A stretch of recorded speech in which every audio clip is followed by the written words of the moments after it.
अरुण काकांच्या रूपाने लोकनेता गमावला अशी भावना अहिल्यानगर जिल्ह्याचे पालकमंत्री राधाकृष्ण विखे पाटील यांनी व्यक्त केली आहे। अहिल्यानगरचे ज्येष्ठ नेते तथा माजी आमदार स्वर्गीय अरुण काका जगताप यांच्या निधनाने सदैव लोकांसाठी अहोरात्र काम करणारा नेता आपण गमावल्याची भावना जलसंपदा मंत्री तथा जिल्ह्याचे पालकमंत्री राधाकृष्ण विखे पाटील यांनी व्यक्त केली आहे। आपल्या शोक संदेशात पालकमंत्री विखे पाटील यांनी म्हटलंय, अरुण काकांच्या निधनाची घटना ही मनाला वेदना देणारी आहे। मागील काही दिवसांपासून पुण्यातील रुग्णालयात त्यांच्यावर उपचार सुरू होते।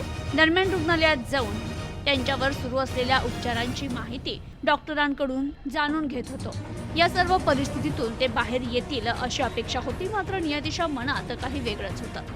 अरुण काकांच्या जाण्यामुळे लोकांसाठी अहोरात्र काम करणारे एक नेतृत्व जिल्ह्यानं गमावलंय। युवक संघटनेपासून स्वतःची एक वेगळी ओळख जिल्ह्याच्या राजकारणात त्यांनी निर्माण केली होती। नगराध्यक्ष पद ते विधान परिषदेचे सदस्य असा त्यांचा राजकारणाचा प्रवास हा केवळ लोकांसाठी होता। क्रीडा क्षेत्राची अत्यंत आवड असलेला एक क्रीडाप्रेमी म्हणून आमदार जगताप यांची सर्वदूर ओळख होती। Bureau report, news today 24 Ahilyanagar.